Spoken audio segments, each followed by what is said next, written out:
Coming up in episode 21, we talk about lots of stuff in the news. We're talking about affordable housing, new stuff in the metaverse, breaking records again, and we go over our time management for our weekly schedules and daily schedules. Check us out wherever you listen to our podcast.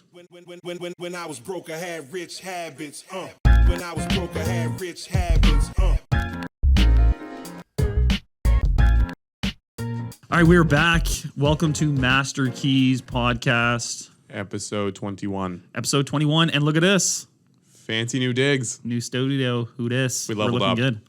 Good. We've upgraded our life. We've upgraded our position in the world, literally and figuratively. We're high above Halifax Harbor here. I don't know if this will be blown out in the images, or do they see this typically? Do they see the lovely view in the background a little bit? A little bit. Yeah, we're here at downtown Halifax. B&B studio. Yeah, that's right. We're Right on feeling lower good water. about it. So hopefully we get a little better lighting and our quality steps up a little bit. Yeah, we got some feedback that we need to crank up the quality, so we took that to heart and we made the change. So hopefully the audio and the video are a little bit higher up and everyone can enjoy it a little bit more. Our previous video looked like a CBC telenovela, like dimly lit. It was good for my skin tone, but otherwise it was a little bit overcast. But here we are, Neal. What's going on, man? Not too much. I woke up to some good news. Not actually. Yep. Break it down. It's the 19 unit that I've mentioned a proper 35 times and been super excited about. That's supposed to be closing next week. Hopefully still closing next week, but I got the news like first thing this morning that the financing is dragging along. I've signed all the documents. It's been approved for literally like 6 weeks.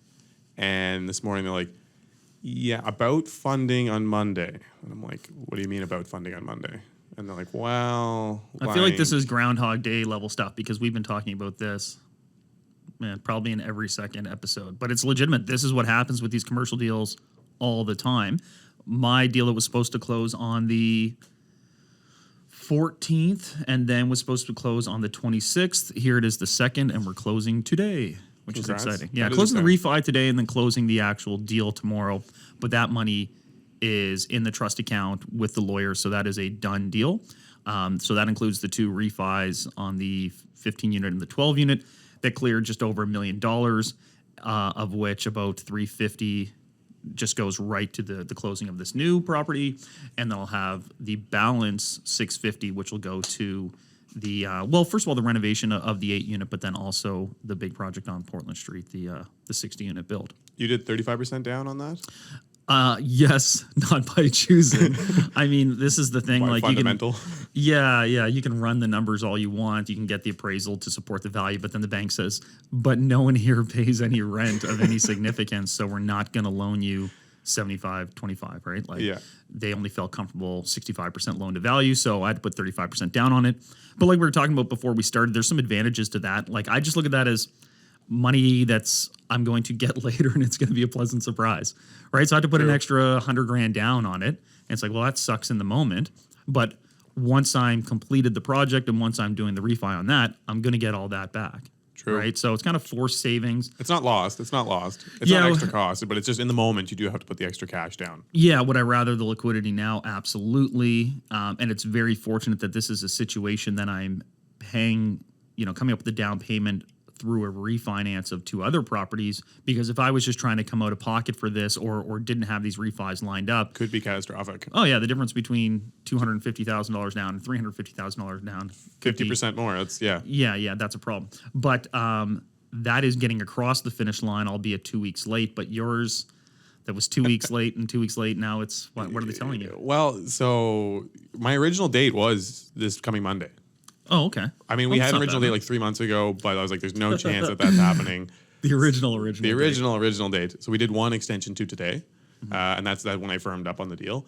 And then this one, like I was feeling really good about it. Like these guys came with an awesome offering. Thought it was all good to go. Signed the documents up. It is a refi to buy. Same sort of thing. We're pulling out around $1 million, throwing it all back down on the next one. But then like this last week, I was like, man, things have gotten real quiet. Like I got a call from the bank like 2 weeks ago. Conventional lender or conventional money? Yeah, it is conventional money. It's 75%. It's like a reasonable rate. They're a new group out of Toronto that hasn't done a ton of lending here.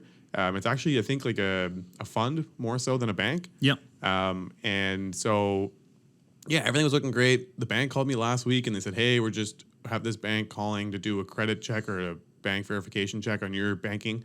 And I was like, oh, sweet. Like, that must be like a final step. Yep. They're calling to actually check my bank accounts and then toss everything to my lawyer.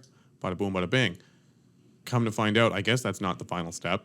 And they're blaming on their end on lawyers. I was going to say, I don't know what your delay was, but they're saying, I think Stuart McKelvey's representing them. Right. And they're like, yeah, like they're still looking at all the stuff and they want 2 weeks to look at the documents.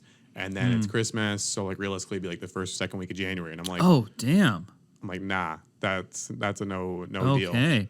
I mean, the lawyers kind of actually decided to move mine from the 26th to the 3rd. And they said it was, and I said, listen, I don't care when it closes, but I don't know if the seller is going to be okay with that move from the 26th to the 3rd. We talked before about how terrible it is to close on at the end of the month for collecting rents and so forth. But it's actually the seller's lawyer, which is like, no, we want to close on the 3rd of December. We'll collect all the rents and we'll convey them to you, which is perfectly fine by me. So, you know, and the end of months are really tricky, and these commercial mortgage documents are a little bit more involved, and then you throw in a couple refis. There's a lot of adjustments. Couple overpriced lawyers. Yeah, I mean, like I do get the delay, especially end of month and this time of year. But man, to kick it down the road to a full calendar month, even over the holidays, it's due to holidays, I think. But I don't know, man. I know, but in general, I'm not happy, and so we're actually going to switch lenders. What? So last minute change. How's that going to make things quicker? Well, so another lender that I do a lot of business with has stepped up to the plate in like one day, provided me, just copied the discussion paper, and they said, if you sign this today, we can have it funded in 2 weeks. Same everything. Same rate? Slightly more. Yeah. Like, I mean by like 0.2%, not going from 3.5% to 12% like I have in the past, like going from 3.5 to like 3.7. And That's same still thing. a good rate. What, 12 months? I'm doing a 24 month just because of how everything's been. And I still have that strong feeling that, yeah, great, renovations are coming back and I'll be able to make some moves as I need to. But I think that's going to get frozen up and there'll be some issues with fixed terms. So we're doing 24 month. Yeah, I was trying to decide on my refis what to do, because I agree with you. I think we're kind of reaching the top end of the rents. Yeah. So I don't think there's going to be, and these are completed buildings, so I don't think I'm going to look at taking another equity out massive of them. lift in 2 years. No, so I went with a 3-year. Yeah. I don't know. It's kind of a good compromise with low rate and some security, but man, that is a big hard left change. What's the fund saying about that? Because did you tell them that you're going to switch it, or do they not? Yeah, know? no, I said that we're going to switch it, and they're supposed to be actually lending on another 5 buildings for me. Another X, I don't even know. I think it's 4.5 mil. That was getting rid of the other stuff. Yeah, that's getting rid of my last little bit of private lending. Yeah. And I mean, they're basically apologetic, and they're offering a rate reduction on that for me to maintain that project with them. My concern being, if they're doing this, when it comes time for me to get a draw, how long is it going to take to get a draw? Like construction I draws. see what you're saying, because the 19 you need to do construction draws on. Yeah. Well, Right, this new right. bank I'm fine with because they've stepped in. They're super quick. 2 days. They had me a discussion paper. They say they're going to fund in 2 weeks. I've already done a bunch of work with them. I know they turn draws over in literally like 24 hours. But this fund is now doing all this on this deal. And now they are saying, oh, we're going to drop our rate on the other 5 buildings that you're doing, which is great. But The proof's in the pudding, right? If they deliver. Yeah. So I go through this process. Then I need to pull a draw on these 5 buildings. And they take 6 weeks to do it. Like, Where was this? Why didn't you go with this other lender from the jump? Like this well, one a slightly better rate. The new guys are also technically offering a higher LTV on the construction. So I was doing 75, 85. So 75 on the buy, 85% on the construction. Right. And now I'm doing 75, 75. Right. So See, this is like for 10 points, on a renovation budget. but see, here's the thing. Yeah, Here's just what I'll say. throw a This is good the thing difference to the between side. this is the difference between Chandler and I. I have to do all these greasy little things because I don't have as much cash and equity built up in my buildings. I'm new to the game. Right, I'm 3 years in, 2 years in. Like for me, the difference in the 10% is huge. That's why, like we're saying about doing CMHC takeouts. I literally and I'm the kind of person that, all right, I'm getting 85% out. Okay, I'm pulling out $1 million. I'm gonna go buy something that needs $1.5 million down. So I need like every little ounce. Like I'm counting on my laundry change for closing day. Like it's tight. I love it. So, and that's why like if I can get 85% on the construction, I'm like, okay, that's going to save me $300K over the next 12 months. That's a big one for me because it's going to allow me to make another move. Right. Because I'm all about the aggressive, just buy, continue to grow with it. So that's why I always go for these crazy packages. And it's like even anything small, if I can get 80% on the buy versus 75, that's huge. And I've paid a higher rate for that, but it gives me an extra 5% cash, which when I got started, like having an extra 60K in the bank account was big. Like that was a huge difference on being able to keep moving forward, right? So it would be nice to get to a point where I don't have to worry about it. But no, I mean, I just like there's so much value in a good relationship. Yeah. And you got to try. Like if they came with something that seemed promising and now you know that they didn't quite deliver on it, and so be it. And you'll see if they're still around for the other. Yeah. The third and final option too, and this is something that I've talked to about with a few of my clients and other people doing this, is I had an interest reserve as well.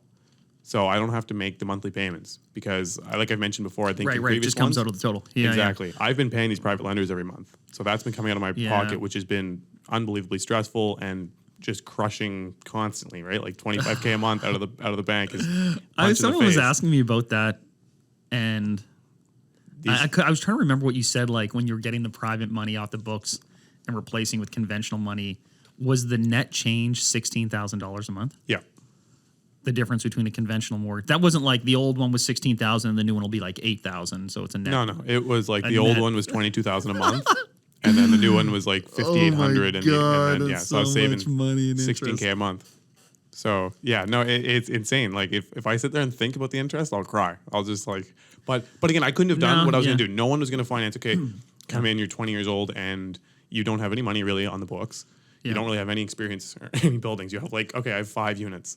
Yeah, and also like you build it into the business model, right? Like and so be it, right? I ran my numbers, and when I ran my numbers, there was space in the buildings to do it. I would never do it just being like, okay, I'm going to make these payments and float it along. I was like, all right, look, I'm buying these at whatever it is, this much, and in my budget, I put in the interest, and I put the interest way above even what I think it's going to cost and what it should cost. Yeah. Right, and then okay, it still makes sense. I'm going to do it. Yeah. And so, and there's creative ways to kind of set it up so that you're not in terrible shape, but I recommend to nobody, like, don't do it unless you can float those monthly payments. Well, I had one actually where you can sink yourself really fast. Yeah, I had a similar situation where I was looking at a private loan when I bought that 12 unit initially, and it had some environmental delays that was going to cost us a year. And I was introduced to a private lender who would do the deal. And I think it was going to cost me about $80,000 to do it through them. The interest. For the year. Yeah. And when I looked at it, I was like, well, the only way I would do this is if I could just write them a check for the $80,000 up front, because I would rather sink that cost and not have to look at it than try to make those $9,000 monthly installment payments or whatever it would be, $6,000 a month installment payments. Because that's a big check coming every month. Yeah, it was super hard. So I say to a lot of people, I'm like, there was nothing special that I did. It was just literally a grind to make that payment every month. Yeah, Neal was a highly motivated real estate agent. I was highly motivated to make that deal happen because I was like, at the end of every month, I was literally like, and there was months that I'd pull the money off of credit card and a line of credit to squeak by with the private guy and then keep doing it. And it was properly I remember tight. those days. Like I talk to young guys about this now at different stages, and even just in the real estate when they're doing sales and getting started. Like I had those situations where there'd be given months where I'd be moving money off of a HELOC onto a line of credit. Yeah. Right. And then from a line of credit back to the HELOC. Yeah, man. And then, making a minimum payment on the Visa and shelling money over, like just moving these pieces around the board to short-term cover these things. It's only really been the last few years that I haven't been like, oh shit, like, where's stuff coming? 1 year. I'm still there. Still there. We can do this thing. Real estate agents will appreciate this. Like, we can do this thing in real estate where you can advance your commissions. Oh yes, So like you do a deal, and it's supposed to close in 3 months. Well, there are companies out there that will advance you. It's like a payday loan, effectively. Yeah. And there was 1 year, one of them like got busted for something. One of these companies, and they were, it was probably in all Nova Scotia or something like that. Yeah. And they were like, and one of their biggest clients was Chandler Haliburton with Remax. No way. Because I think 1 year I paid something like $13,000, maybe more, maybe $18,000 in advancement fees. And so you were just using the money so you could buy rentals and stuff? Buy rental properties. Or was it all for the dune buggies? No, this was years before the dune buggies. Dune buggies. Chandler pay advance to buy a Rari. But no, like I was doing these advances to close on even at the time small properties or do renovations. A lot of it was actually when I was renovating that 12 units. So this would be like 2015, 2016, where it was like, crap, like we had to order 3 kitchens. That's $15,000. And so I would advance these closes. Neal is just about to advance every close. Yeah, I'm like, wait a second. But basically, it's a private loan on this, and yeah. Interesting. Yeah, but that's what you have to do. There's not like any miracle unless you have a really great access to capital for some reason. Sometimes you're fortunate; it's a family-based thing. Totally. Or you've done really well on even a personal home. But that's why I recommend to most people. I'm like, if you got 200, buy with like 100. Okay, because then this way you're comfortable when things go over. That's not what we do. Why are you recommending that to people? Because we're like, if you have 200, buy something that takes 250. You figure it out. Because my hairline's running away from me. Okay, yeah. So I don't recommend this craziness to people unless they're comfortable to get into that. Like, you need to know that it's. I don't want to say it's a house of cards, but it could hit you in the face if you're not all over it all the time. Well, there's nothing more motivating than buying something you can't afford. I used to do that almost intentionally. I'd buy something that I couldn't afford and be like, well, I better go out there and selling some houses. What's going to be interesting is a lot of people this year in our industry selling houses, man, they're just, times are good. They're flush. And if they become accustomed to a lifestyle, they may not have that same lifestyle. We're already facing that now with the transaction volume dropping. Yeah. But we're covering a lot of ground here that we weren't even intending to get into. I will mention one thing. So this property that I'm closing tomorrow, 8 units, and of course I'm terribly stressed out about getting vacant possession of the property. Yeah. Going through evictions for renovations, buying tenants out, blah, blah. And the guy called me the other day. He's like, hey, just so you know, one of the tenants up and left yesterday. Didn't tell us, didn't do anything. And I'm like, that is the best news that you could have possibly told me. They just left of their own accord. I'm like, I would have given you $3,000 to leave. they're gonna hear this. They're gonna call you back looking for the. They're 3K. not listening to this. They're not listening to this. But yeah, it was phenomenal. So now I can, in theory, start one of the units right away. But more so, I can get my contractor there and be like, all right, here's the plan for the units. Yeah, you can plan everything out, get your orders in. Yeah. Prove because I usually I kind of do one that was kind of like design build like as we go, and then it's like, all right, replicate this over and over again. Order your stuff early. I'm now have a bunch of units done, and we're just waiting on entry doors, the fire doors, and they were delayed. So they used to come in like 2 weeks. Now they come in 6. Yeah. And I just got an email yesterday, and they're like, well, they're still not here from Montreal. These are like your unit doors? Yeah. Yeah. And we don't have a date. Why do you replace those? And it's Christmas time. And I'm like, and so I'm not getting doors now until January, and I have leases for January 1st. Ooh, yeah. And I'm like, sweet. So you get... Neal's like, I don't rip the doors off until after they move in. You're just going to move in, and we're not going to have a door for you. I replace everything, pretty much. I don't save anything really, except for a bit of drywall potentially. Yeah. But everything else goes. I want it to be clean, man. Like I don't like any of the doors to be dented up. Yeah. I want them to be nice and soundproof. They got nice people, like they're people's. Again, the tenant that we get it then appreciates all those things, right? And then we're gonna and they're more secure. Like I find a lot of the old doors in these buildings have seen some shit. Like they're beat, kicked in and they're stuff. kicked in. Totally. Like you can probably if you give them a good boot, the like latches are this big. Yeah, we get all new everything. We get new metal frames around, so they're actual drop-in metal frames. So they're proper fire-rated doors.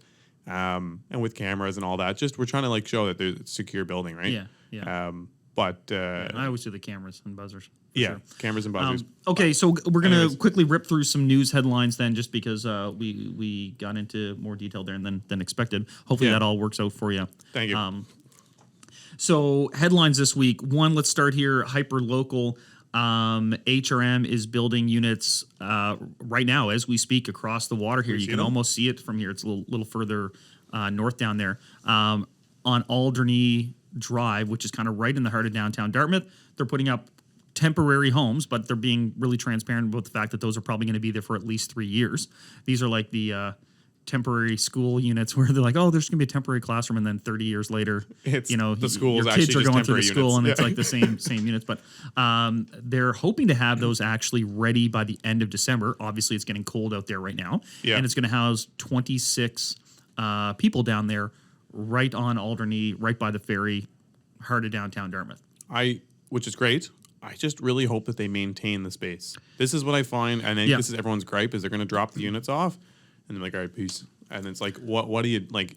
Well, needless to say, there was a lot of pushback on the location. I like everything about it. I hate that they're in that location. Yeah. And that's going to sound like, oh, not in my backyard. It's like, no. I'm just saying, like, that is marquee, valuable real estate that attracts, hundreds of thousands of dollars of tourism right there. Yeah. Like, can you have the Canada Day concert right next there door while their housing is there? Yeah. Even like the weird Halloween. There's like set a up a haunted little house house down there. there. Yeah. Can you do that there? The farmers market takes place down. There are all of these major dollar tourist attractions that happen right there. That as a taxpayer and like trying to generate money to then pay for some of these things, is that the best use of that particular piece of land? The challenge was because this is HRM initiated and HRM doesn't have a housing mandate, so this is them stepping beyond their traditional mandate because of an emergency situation, which is great. They were very limited as to where they could put it. If you think of all of the main big swaths of land that could be a good spot for this, virtually all of them are either provincial or federal, right? So it had to be HRM land. They felt it needed to be paved. I don't exactly know why. But the thing that annoyed me is like, and it had to be zoned correctly.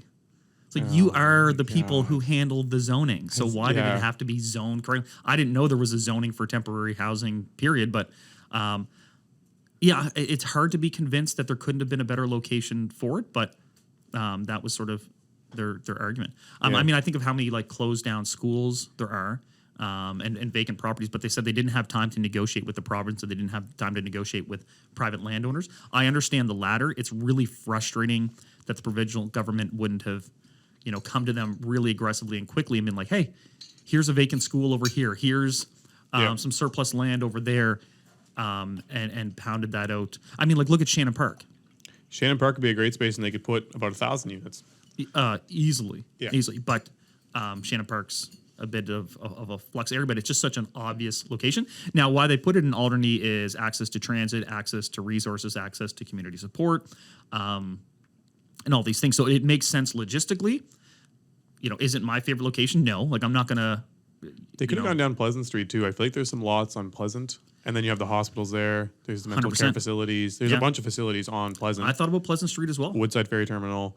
I think the biggest drawback with Pleasant is just proximity to grocery store. That's the one... That's tell me where... I guess No Frills is kind of close to... Yeah, that's the only thing is No Frills is kind of close, but otherwise, I'm like, I see what you mean about the Alderney location being a bit of a questionable one overall. Yeah. There's been some community pushback. They're going to have another information session. I think it's on Monday about it, and because a lot of residents aren't pumped about it.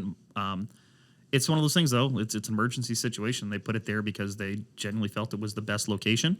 Again, it's frustrating for me that the province didn't intervene and say, no, like, we got this land over here. Yeah. Right? There's so much provincial land, but there's this big pissing match going on between the province and the city right now, so they're not on super great terms. That's what's going on. Where's the Halifax side? I don't know if they've committed. I don't think they've committed to Halifax side. They said they want to make one bigger in the Halifax side. Yeah, that'll be really tricky. Yeah, 36 they wanted on Halifax side, but I just don't know where they're doing it. Mm-hmm. So, but a little bit less local, Yukon. Yeah. Did you see that article? I did, and this is something that we've talked about a bit. You've actually brought it up at a meeting we went to with some housing authority. Yeah, I think we talked about that a little bit in an episode. And I've had this come to me from a few clients as well that are like, how does this work now? And basically what took place in Yukon is a lady rents a unit, and she is unable to stay in her unit because her fixed term is ending. Yeah. And there's a rent control in place. Yeah, so their rent control in the Yukon is based on inflation. So it's not a fixed number. It's rolling whatever the inflation is at the time. I don't know. Makes more sense. Yep. Anyways, so her landlord's saying, look, I need to increase the rent by, let's say, $100, which is more than what? 200. It was $200? Yeah. Okay, $200, which is more than what inflation's allowing for, which would have been probably about $50-$60. Yeah, maybe something like that. Yeah, roughly there. And she is in agreement with this. She's comfortable to pay the extra $200, but as per the rules, he is unable to increase her rent because she is the staying tenant, and her fixed term's ending. So technically, he needs to boot her out. Yeah. To then put in a new tenant at that lease rate. Yeah, which is what's going on. Even though they're both in agreement. They're both in agreement. Not only are they both in agreement, They went to the tenancy board and tried to say, what can we do to make this like work. we want to sign a legal agreement that saying no, the tenant is waiving their right to this and blah blah blah. What can we sign? And the tenancy board said effectively, nope, can't do it. Similar to what we faced here. And the reason, like, I know that a couple of you guys will probably be like, and this is what I was kind of thinking was just do it.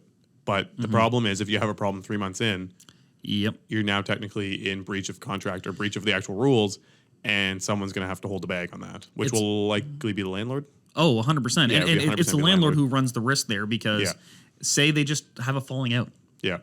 right? Like things happen and all of a sudden the tenant doesn't like the landlord as much. Like the landlord does something stupid and now they have a disagreement. Yeah. Well, the tenant would have a claim to say, well, you violated the new tenancy rules and so on and so forth. Yeah. And there's also going to be people out there that would say, well, $200 is a little bit steep. And for an existing tenant, I would agree. Like that's a bit of a hit to an existing tenant. Even if you're trying to bring up your rents closer to market. I mean, I know I would never increase an existing tenant by $200. That's just me personally. Yeah. But if I were trying to get them to market rent, maybe $100 increase and just have a Yeah. conversation like, hey, I like having you here. That's still outside the realm, though. We got to move you upside. Exactly. And this is where when we had that kind of conference with these representatives from Legal Aid, IPONs, and the tenancy board and some from housing, I asked this question like, well, what if there's a situation where you have an existing tenant at the end of their fixed term lease and they would like very much to stay and you as a landlord would like very much to stay? Can they mutually agree to a $50 increase? And they're like, no, you cannot mutually agree to a $50 increase. It either has to be the max allowable, it's maybe $22, or you have to vacate them. They have to lose the unit. And while this lady was so devastated because she has to sit there and watch the new people come and view her unit Yeah. and move into it, and she very much wants to stay. And was willing to pay Was what they're willing going to pay the exact same amount that they're going to pay. that these new people are paying. So, and she said she's devastated. She's like, this was, I wanted to live here forever. I feel like I'm having something taken from me that I am agreeing to. And this is where the logic and common sense is completely gone. Yeah. And the system makes little sense. But on the flip side, I guess my concern from this comes is that I don't know what they have in San Francisco, but basically you just don't have a fixed term anymore. And I think that's where it's going to boil into. I don't think this is going to boil into them coming up with like, if common sense prevails, we can sign a lease. Well, this is what the legal aid person clearly wanted. Yeah, right? it's going to be no more fixed terms. You have to do year to year. You Yeah. have no options, which is, again, removing another option as a landlord, which I think becomes concerning because it's not just purely about like greed and making money out of this. As a landlord, you need to have some options. I have clients who sign tenants and they're not super comfortable, so they do a 6-month fixed term. Because like, look, I need the ability to make this change because we're all kind of forgetting. I know right now it's all a big bad landlord, but there are lots of tenants that can cause issue for people. There's professional tenants that literally make a job out of either destroying the places, stealing from the houses, not paying rent.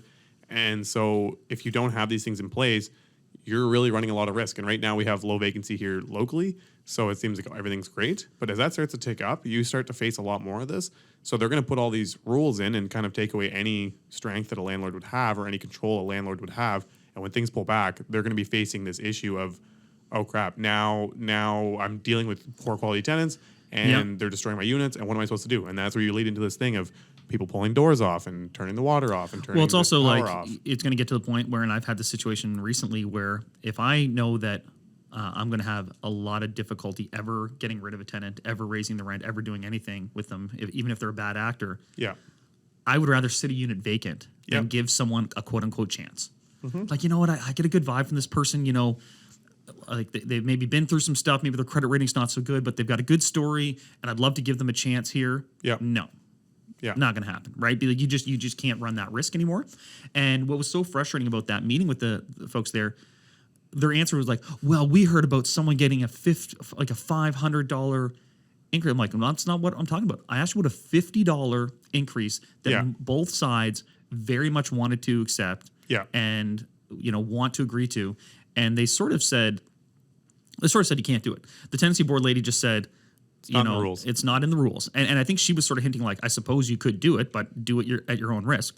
The legal aid person was basically saying, well, the whole idea of a fixed term lease is offensive to begin with. They should be able to stay there for as long as they want and blah, blah, blah. That was clearly her position. And she was quick to say, and my position doesn't necessarily represent legal blah, blah, blah. But, this is someone who's paid by tax dollars to advocate in this space and doesn't believe in, traditional private property laws and fixed terms and the legislation that is here. And they kept going to these extremes of like, well, she was arguing that woman in the Yukon doesn't actually have a choice, that she had an ultimatum of, well, you either stay here or you pay $200 extra. It's like, no, she has a choice to stay there. Like, it's depending on how you look at it. Is that an ultimatum or is that a free market choice? Yep. And if she, as an adult, wants to do it so badly that they try to take legal measures through the tenancy board to do it, and then she's actually denied that choice, right? Yep. Like, it's not the landlord stifling her freedom of choice. It's the legislation stifling her freedom of choice. And another point made by the tenancy board lady, she's like, well, I said, well, like, I really want to keep this tenant, but I can't do it. You're making it so I can't. And then they said, well, if you really wanted to keep that tenant, you would just keep them. Yeah. It's like, well, now you're saying, like, my choice is either between... I have to pay to keep the tenant. I have to pay to keep the tenant, or I need to decide between, well, do I want to do right by that tenant, or do I want to do right by my business, which is in turn doing right by my family and the people that I support? Yeah. And I'm sorry, man, I'm going to make the choice for the latter every single time. Yeah. And I'm not going to feel bad about it, right? This is how I feed my family. I'm not going to feel bad about that choice. I'm just saying it's a shame. And your business is to provide housing. So additionally, like, doing right by your business means you're going to provide more housing down the road. 100%. So it's not, again, that's a thing that gets forgotten a lot. And the other thing is, I've noticed a lot of comments and feedback we've received is that, it's essential. Housing is essential. You can't be doing this. Food's essential. I don't know if you've been to Superstore recently or any of the grocery stores. They charge money for it. They charge money for it, and also all the prices have gone up in the last year by like an average 10% probably. Education is a human right, and yet teachers get paid, and universities very much get paid. Health is a human right. Doctors healthcare take home some of the most money that anyone on salary. So I don't buy that. I mean, that's a stupid. But I see it a lot. Like, a lot of comments that we get are that. And so again, you're going to provide eventually more housing. Right now, again, older stock requires increases. Even new stock requires increases, but you're going to do that. And I think the other thing that people forget, and this is something I had a chat with an accountant who did a case study on this, and he was saying that in Toronto they have these same rent rules and they've become this aggressive. And places like San Francisco, same deal. They have these really intensive rent control rules and lease term rules. And all it's led into is a ton of condo construction. Yeah. Because now developers are like, nah, I'm not going to build a rental building because it's going to be hell on earth and it's impossible to make any money. Yeah. So instead, I'll do condos. Well, that's not making the rents down. I'll tell you that right now. The condos are going to be even more expensive. You actually have to purchase them, and then they'll be purchased by individual owners who are going to rent them for an even higher rate. And it kind of shows that's how much it costs to run a unit. Because now these individual owners are going out and buying these units. Yeah. And like, well, the reason the rent has to be so high is because my condo fee is $700 a month. Well, there's no one making money on a condo fee. It's going into a pool to take care of the building. So that's a prime example of that's also what a landlord has to do. They just pay the whole condo fee for the entire building. Yeah. Right. And so that's all it's going to feed into. There's a chart showing when they implemented the rent controls in Toronto and condo construction versus apartment construction. And literally the second the rent control went in, it was like an inverse. You had apartment building just drop right off and condo construction just absolutely skyrocket. And on the same note, if you overlay a rent pricing map on there, the rent just goes right up. Yeah. Because now it's individual owners doing fixed term leases and things like that in single units. Right? You can no longer, like, it'll way less control even, honestly. When you have a single person owning a building, it's kind of easier to put the rules on them. But when you have 35 people to try and take care of all of that, manage that, not going to happen. Yeah, it's like anytime you introduce kind of antagonism into a marketplace, it's just going to make things go more binary regardless. That's just kind of the way it works. Yeah. But it's good. It's good press and media and it's whatever. But so we've gone from what's happening right here in downtown of our city to a little bit outside in Yukon, which is the other end of the country, literally. And then let's go to the hyper real. The Metaverse. Yeah. My favorite place. Yeah. I spend all my free time there now. We have an episode that I think releases tomorrow where we talk about the highest sale ever in the Metaverse, which was 2.43 million. 43 million. And then that's already out of date. Yeah. So we talked about it literally last week, and we were all fired up and thought it was insane that somebody dropped $2.43 million on a piece of land in Decentraland, which is effectively a universe within the Metaverse. And then yesterday, I believe it was, or 2 days ago, that was completely shattered, like destroyed. Yep. Someone spent $4.3 million in Sandbox on a piece of land. Yeah, so Sandbox is like another universe. So there's going to be all these universes that you could live and shop and walk through. So Decentraland is one where that property sold for, I think, like 2.43 million, like you mentioned. And I think that was kind of commercial real estate.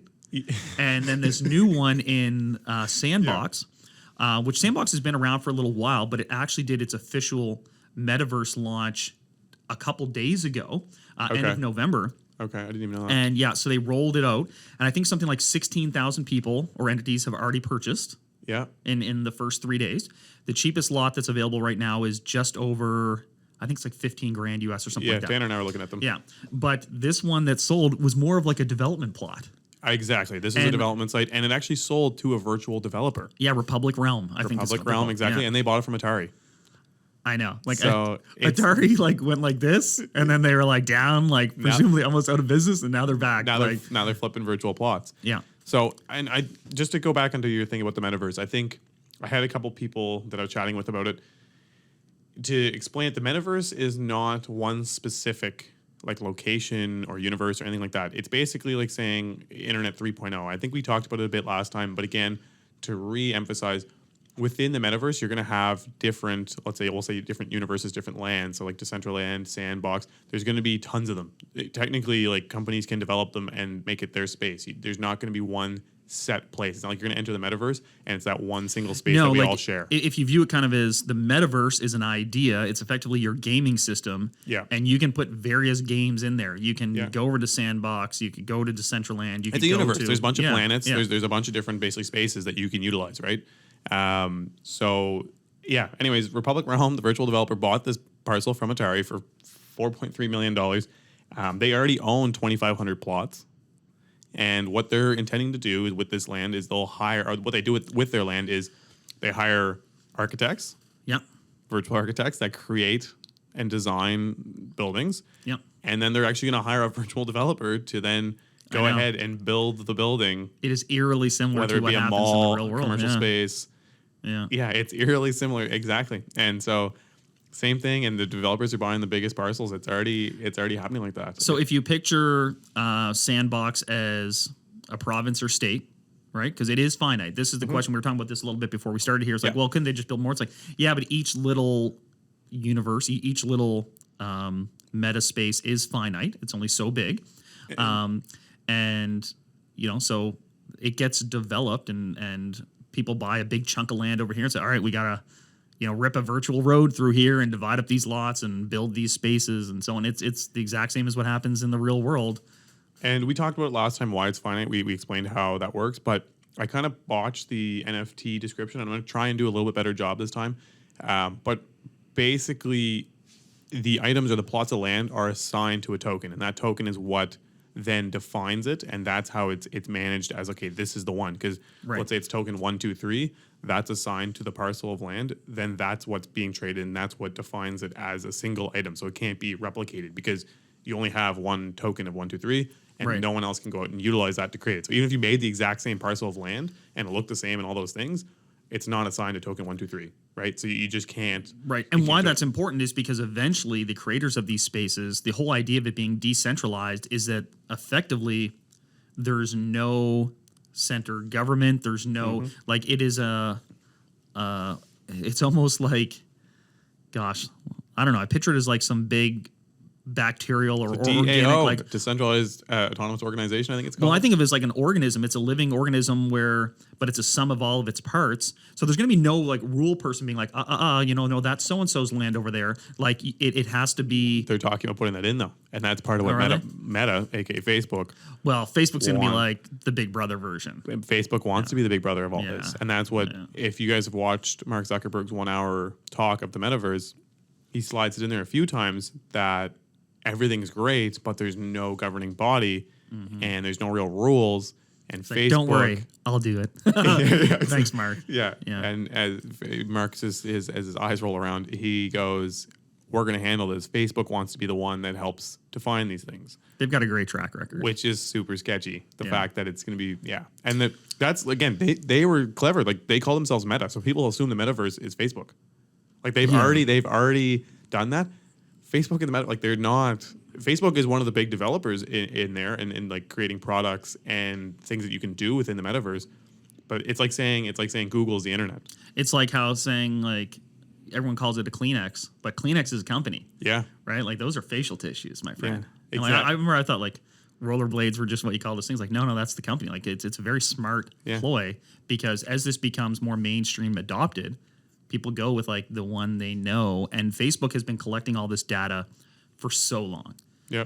Like they're going to add a metaverse layer to the Facebook platform in the same way that they linked it to Instagram and that stories can like it just kind of becomes it. So all of a sudden, like my mother-in-law is going to be in the metaverse whether she likes it or not, right? And she'll be wandering around in there.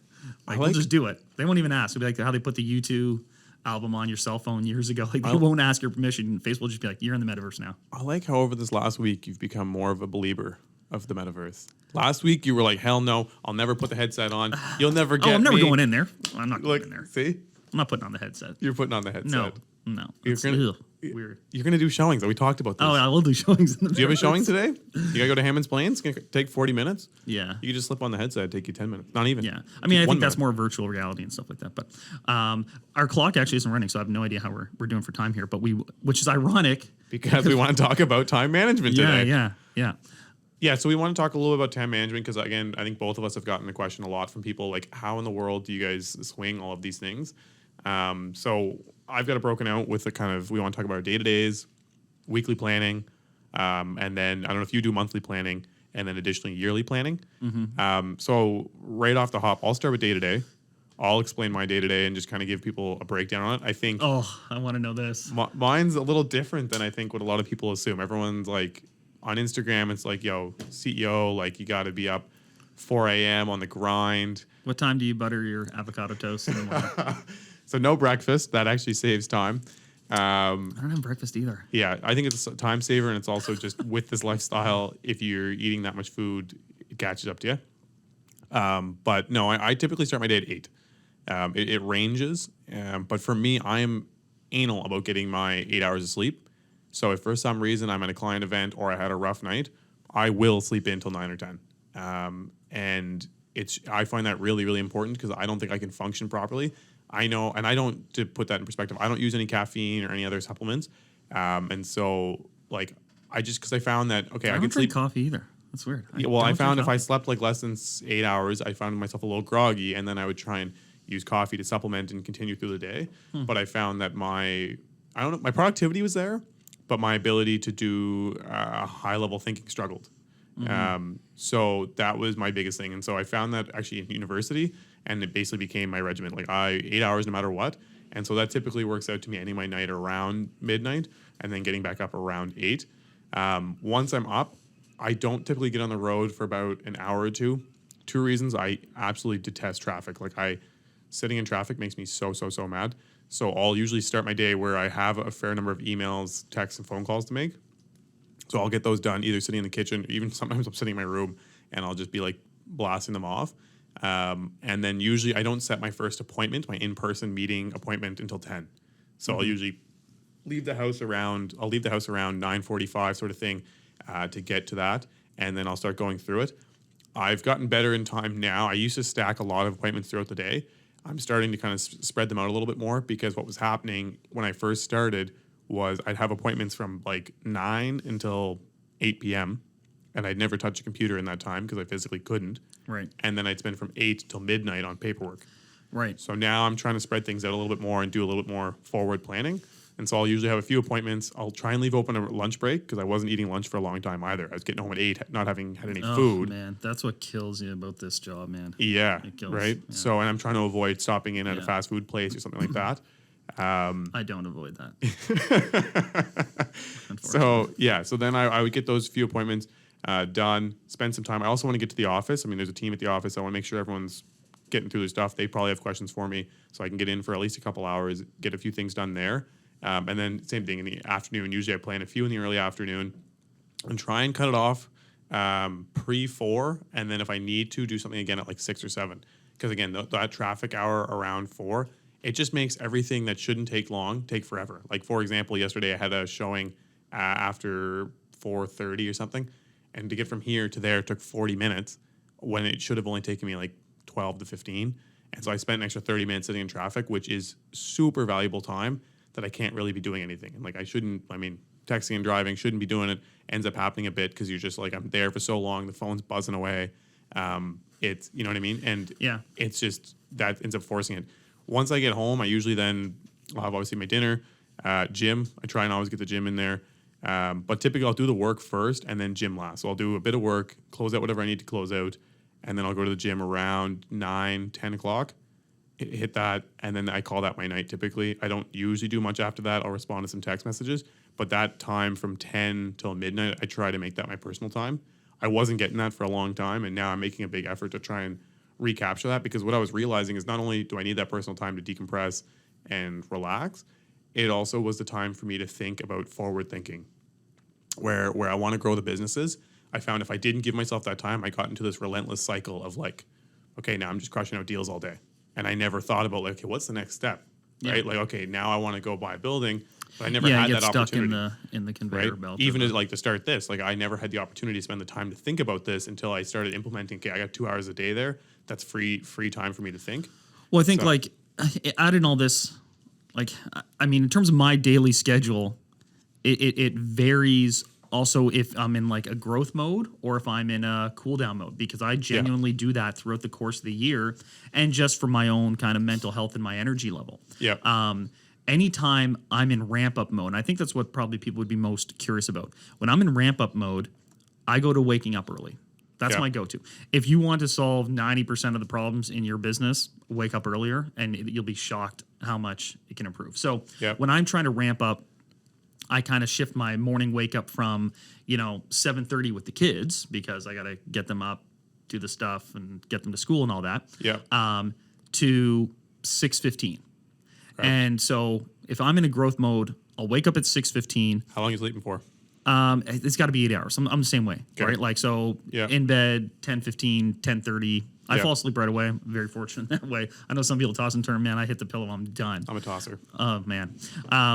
So when I'm in growth mode, I'm up at around 6:15, and depending on what cycle I'm in, whether or not I'm going to the gym or not, whatever I'm doing, I'm starting at 6:15.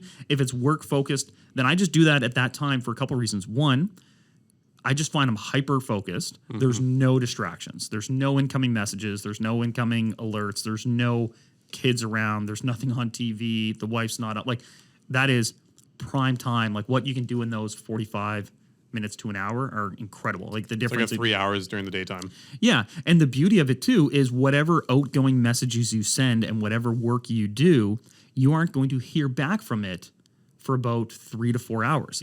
And that's really, really important, because if you start at 2.5 hours later, all the messages you're sending and all the actions you're taking are immediately feeding back to you.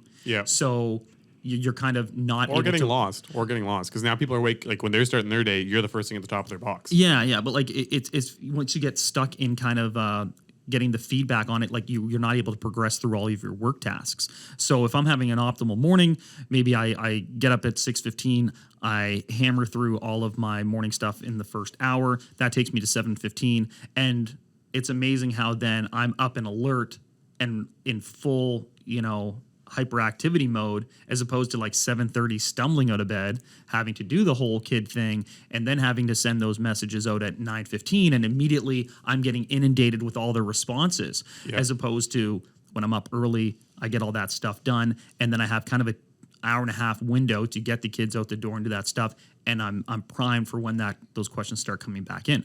So that would be my first tip, and people struggle with it, but man, it'll change your life, and you don't have to do it overnight. Just every 2 days, get up 15 minutes earlier, and it's incredible what that'll do to change your efficiency. I'm going to say one comment. The reason I do my I do the same thing. I do all those send outs, but I do them the night before, like that 2 hours. And you know why? I found I couldn't consistently confirm how long I was going to sleep for. Right. And so where I don't have that consistent sleep, then I'm like, crap. Like, if I sleep until 10 and nothing's done, I'm screwed. Well, this is a big thing for people who toss and turn, because when I'm ramping up, I get super busy, right? That's Yeah. the whole point of ramping up. So I send those out in the morning. That makes sure that you're on top of every single person that you're trying to hit up for business. So Yeah. I rely heavily on the Google kind of workspace, Gmail, the tasks, the calendar, Yeah. and all of that. So I use the tasks bar probably more than 99% of users. So I have, in our case, I've got all of my active deals in one task, all of my buyer clients in one task Interesting. list, all of my sellers in one task list, and then a to-do list. Yeah. And you can move people up and down. You can also delete them when you're completed them.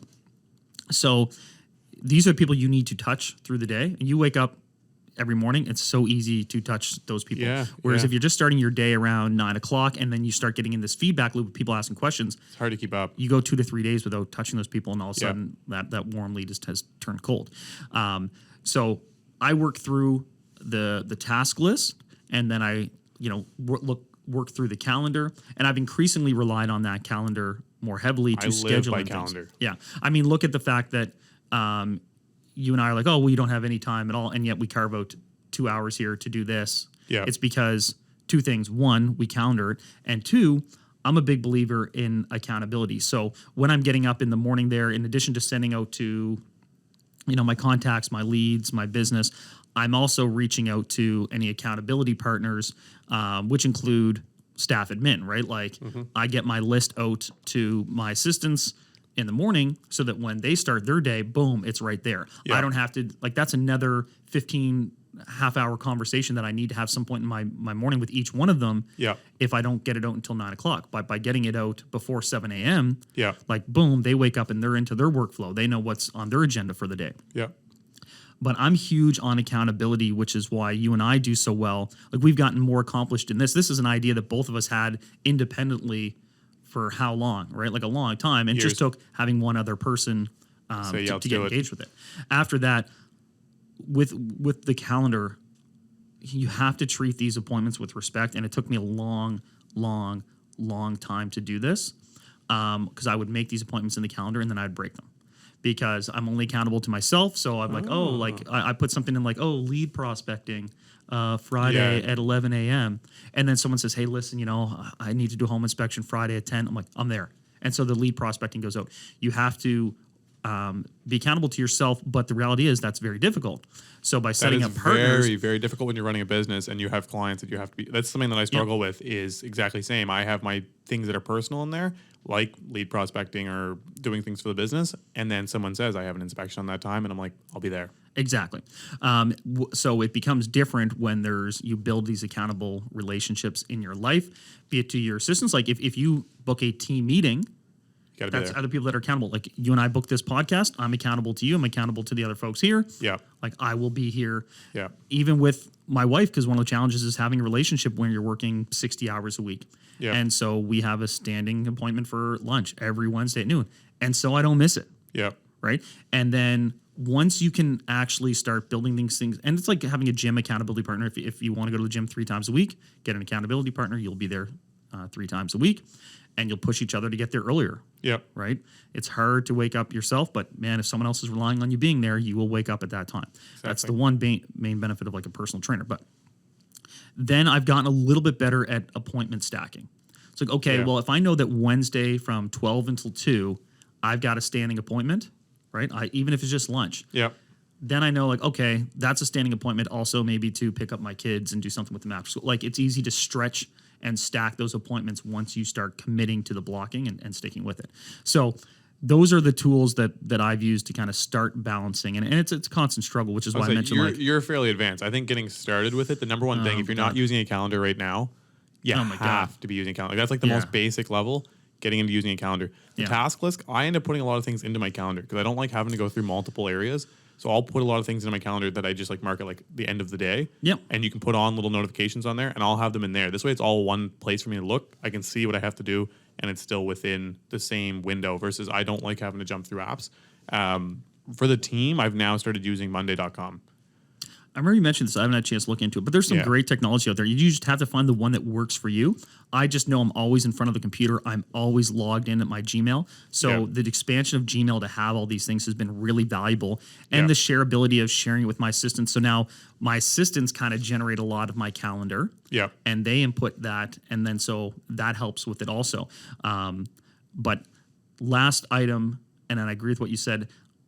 When you're in ramp up mode, increasingly you can't sleep because you're anxious at night. And so when I'm full throttle, I'm trying to go to bed at 10 o'clock, 10:15, but my brain is just going nuts.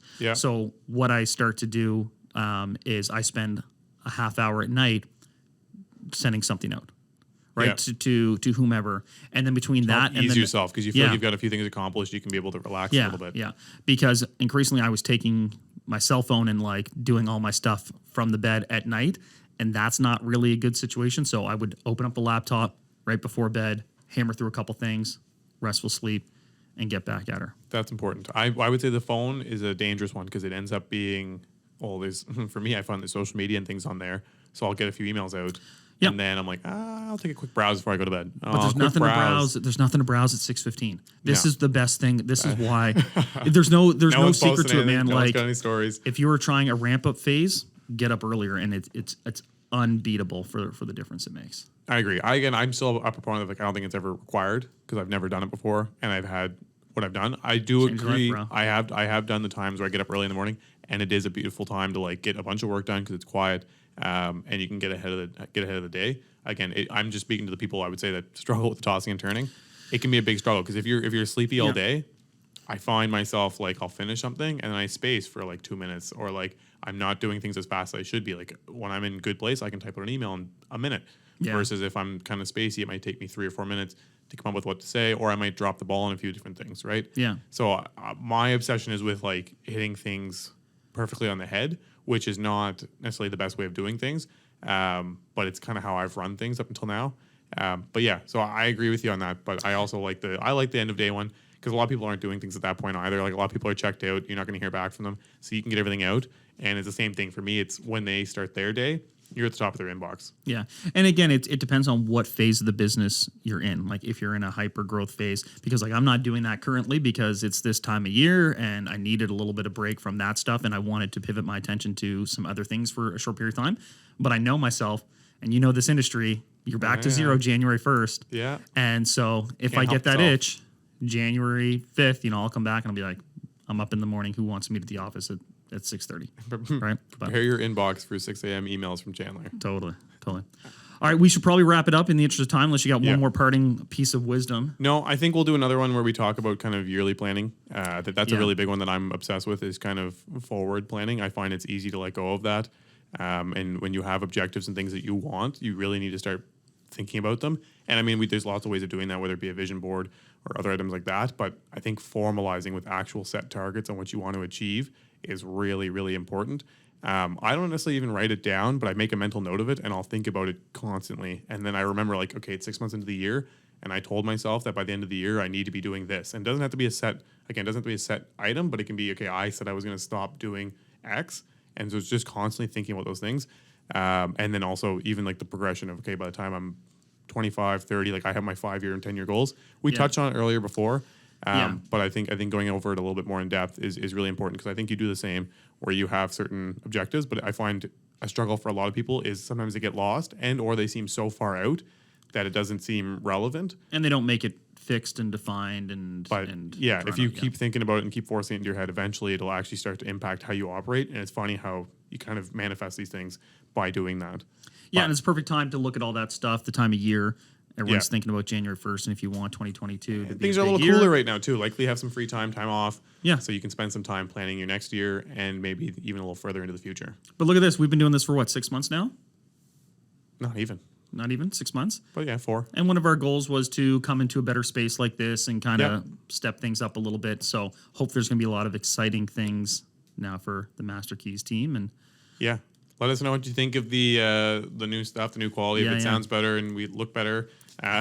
Phil Castle looks great. Sounds better, maybe. Yeah, sounds better for sure. Thanks for listening. And follow, like, share, all that good stuff. And we will see you next week. Yeah. When I was broke, I had rich habits. When I was broke, I had rich habits.